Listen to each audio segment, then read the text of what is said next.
This is the plaintiff, Sakina Campbell. She says the defendant lives above her, and when his toilet leaked, it flooded her apartment. She now has $1,900 worth of damage caused by the defendant's negligence. He refuses to reimburse her for the repairs, and she's suing him here and now to get the money.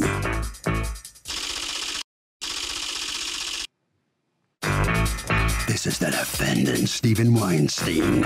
He admits he had a leak, and he sent his contractor down to look at the plaintiff's damage. The contractor said he'd make the repairs for $475, and there's no way he's going to allow this woman to gouge him out of $1,900. He's accused of a potty problem.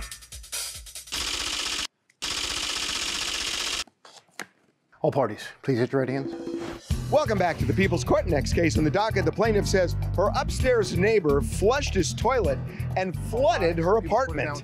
But the defendant says, yeah, it had a leak, but his contractor offered to do the repair, but the plaintiff is out for way more cash than she deserves. It's the case of the Untitled Man.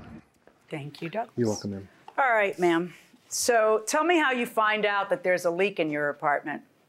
I arrived at my apartment on June 22nd after having been away for a week.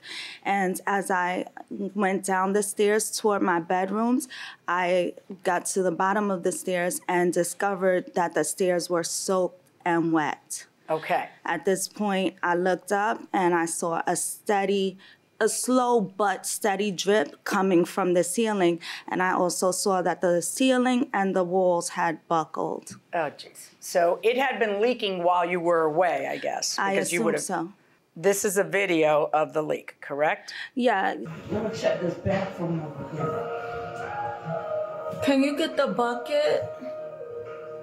This is some... I see the buckling in the wall. I see the water, like some peeling in the ceiling that obviously the water was coming out of. This is a picture. So this is what I was talking about before, and now you can see it, where clearly there are cracks in the ceiling, and that's where the water's coming from. Now, what's the first thing you do? You go upstairs to see what's going on? Yes, so the first thing that I did, I went upstairs to his tenant's apartment. Do you know him from before? I don't. Okay. And I knocked at the door. No one was there. At this point, I contacted our board president. It was the weekend. It was kind of late. So when do you finally get in touch with somebody? So finally, I heard the tenant moving around. How much later? Same day? The next day. The next morning. And so you go upstairs and you talk to the tenant? No, he came. He was leaving the building. So when he left the building, I quickly went outside to let him know. Okay, so you talk to him and you tell him, dude, there's something going wrong. Does he know about it or no? Well, he didn't really answer yes or no. He acted as if he didn't know that there was a leak going on. So do the two of you walk up to the apartment? No, first we go into my apartment so that I can show him. And then do you go into his apartment? Yes. And what do we see in his apartment? So if a tenant's toilet overflows to the unit below, is the tenant above responsible? I don't believe so. Because? Because the water should have been contained in the floor above and shouldn't have leaked down to the floor below it. Fair point. Fair point. By the way, I like your hat. Thank you. Really cool. Going inside the courtroom. In his apartment, we see the half bathroom that has apparently been leaking for quite some time. How do you know? Because the floor was damaged because the tile had already started peeling up and the floorboard was exposed. And did you take any pictures of that? I didn't. Okay, and and does he then say, yeah, this has been leaking? Yeah, he says it's been leaking for quite some time. I've attempted on a couple of times to fix it. He was saying, did he ever bring it up to his landlord's attention? Not to my knowledge. Did he ever bring it up to your attention? Never. Oh, wow, that's something you got to deal with him on. He's a bit of a knucklehead. Do you have a chit-chat with him? He's difficult to get a hold of, yes. Difficult to get a hold of? He gives you a rent check every month. That's about it, yes. Well, yeah, but if he's going to destroy your place, then that's a problem. I don't know if he purposely destroyed it. No, ignorance and neglect is just as destructive, though, right? Like, you need to make sure that you educate him on how it takes... I asked him why did he try and attempt to fix it himself. He should have called me, and I would have sent the plumber there. Right. Well, and what did he say? Nothing. Okay, but he knows now, right? I hope so. Yeah, Yes. I do too, Yes. for your sake. But anyway, so you do finally get a hold of him. Yes. And you do talk to him and tell him, listen, you got to pay for this. And you do say, yes, I will. So there's no question about liability here because you are responsible for the people you rent out to. You can go ahead and chase him for it, but that's between you and your tenant. The real debate here is how much the damages are, correct? Correct. How long did it take for his contractor to go in there? More than 3 weeks. Okay, because why? Because you were trying to have the contractor go in all at once and see both? Well, Ms. Campbell contacted me. I then had to contact my tenant. And it took you 3 weeks to get the tenant to pick a date to have the contractor well, go? to have a day off where my contractor could go in and see and fix his apartment. Okay, so when his contractor finally comes, you let the contractor in. Yeah, so... And had you already had your own contractor look at it? Right. I had 3 different estimates from painters. Okay. And I chose the one at the medium level. He said just for the painting, it was $950. Okay, so you then ask him, Right. And so you tell him, I want that, and I want $99 for carpet cleaning. For the carpet cleaning, and then after that, because I'm 7.5 months pregnant, I'm assuming that there's gonna be dust and debris all over. So after everything is done, I expected the location to be cleaned. Oh, so you wanted him to pay for cleaning your whole apartment? No, not the whole apartment, but at least the upstairs that I'm sure that it's an open space. All right, so you asked him for how much? So I asked him for $1,150. Okay, total. which would be another $100 for cleaning. Yes. And what did he say? He told me that his contractor, after his contractor came, that the contractor could do the work for $500. He is not responsible for the carpet because Why did you feel you would not be responsible for the carpet? Well, water doesn't stain a carpet white, and my contractor gave me pictures of the carpet, and it looks like there's a white stain on a lot of the steps. Let me see the pictures that your contractor gave you. It's toilet water. Nobody wants that in their. Well, I don't think. Well, it certainly wouldn't stain it white then. But I'm asking you, like, is it that unreasonable a request when we know that toilet water was leaking? It wasn't unreasonable, but. So what's the big deal over that $99? Oh no, it wasn't. It's because your guy was half the price of her. Well, guy. that was the big deal. Yeah. Okay, what I'm seeing here, I don't know what that is, but it's not in the video. You notice that, right? This is some. That's my favorite part. You know, what I'm seeing here isn't what I'm seeing on this carpet. Does your carpet look like that? Does it have this white stuff?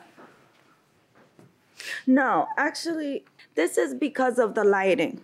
So there's a window above the door and the light shines down the stairs. So this is the lighting. It's not anything because of the carpet. Okay. And by the time his contractor came, I kind of buy that. She's saying it's the light and it's got the X of the window, Right. So I don't know. But in any event, so what happens here is you end up deciding to make an insurance claim. I did. After communication with Mr. Weinstein stopped, I then... How did it stop? He stopped texting me and responding. So you just kept texting him and he just blew you off? Pretty much. Okay. He Yeah. ghosts? Yeah. Okay. What did you think was going to happen? I even sent him a letter, certified return That's not receipt. true. Okay. I have an email that was sent to her that she never responded to. Okay. And where did you send it? To her email. Show her that and tell me if that's your email. Did you get that email? I did. Okay. And you didn't respond to that? I didn't respond to Okay. that. So he didn't ghost. Maybe he stopped texting, but I'm in receipt of your letter. I take offense that my offer was trying to lowball you. My licensed and insured contractor would have completed the job to your satisfaction. All that's fine, and I understand. But you don't get to pick who she uses. You really don't. Blah, blah, blah. I have no problem with repairing your damaged wall to the way it was before. I do have a problem with you spending my money at your discretion. What ends up happening is, you end up saying, no, I'm not playing ball with you. I'm not going to sit here and play back and forth. And so you make the insurance claim. And the insurance estimates the damage at how much? $1,900. $1,900. What was the actual cause of the leak? Did we ever find out? I think it was a leaking water feed to the toilet. That I presume that got repaired. The whole bathroom was replaced and repaired, yes. But you kept the tenant. It's easier to change a bathroom than a tenant. Yes. All right, so you have a $1,000 deductible. I do. And the insurance company sends you how much? $846.83. So if they sent you that check, I know you haven't cashed it, and you get not $1,900 here, then you'd be essentially double paid for part of it. It's if I win here, I don't intend to move forward with the insurance because I don't want my insurance premiums to increase. Here's what's going to happen. I find that you are entitled to pick who you want. You are, because you didn't ask to get damaged. The law just requires that I find that she is entitled to the reasonable costs. And I've got 4 estimates. Your guy was very low because he's doing you a favor. He's probably your guy in a lot of stuff. And then I've got the other estimates. I'm going to go with the other estimates. So I'm going to find that it can be taken care of. And I don't think that it's unreasonable to ask for a cleaning when a new baby's coming into the house. I don't think it's unreasonable to ask for the carpet to be cleaned. I definitely don't think that's unreasonable. I'm going to find in your favor in the $1,150. And you're going to have to return that check to your insurance company. Because if you don't, it's insurance fraud. Yes, Do you ma'am. understand? Yes, ma'am. And also, your rates will go up. So it won't be worth doing that. Right. Okay? That is my verdict. Good luck, folks. So the plaintiff prevails. Mr. Weinstein, you're going to have to cough up a little money for, but Yes, you I seem will. like a reasonable guy. I am. I tried to settle it reasonably. I sent her an email with an offer. She never responded to that offer and sued me. She didn't have to. No, I accept guess it. she didn't. As Evidently, the judge says, that's right. It's her evidently, prerogative. justice was served. Yes. All right. You've learned something then. Yes, I have. Good enough. Thank you Thank very you. much. Okay. Ms. Campbell, it's interesting. You're going to get the money to do this. And the insurance, you knew you'd have to send the insurance money back. didn't Yes, you? absolutely. I intended to anyway. So there's If no I problem. won, no problem at all. How long's this been now? Since June, And it hadn't been fixed yet? not yet. Wow. I'm looking forward to getting I'll it bet fixed you are. right away. Yeah, okay, well, good luck to you. All right. Thank you. Good luck. Hope you have a safe delivery. Okay? Okay. Thank you. Harvey? You know, I mean, this is a truism. It doesn't matter what the case is. If you damage somebody else's property, you can't dictate where they get it repaired.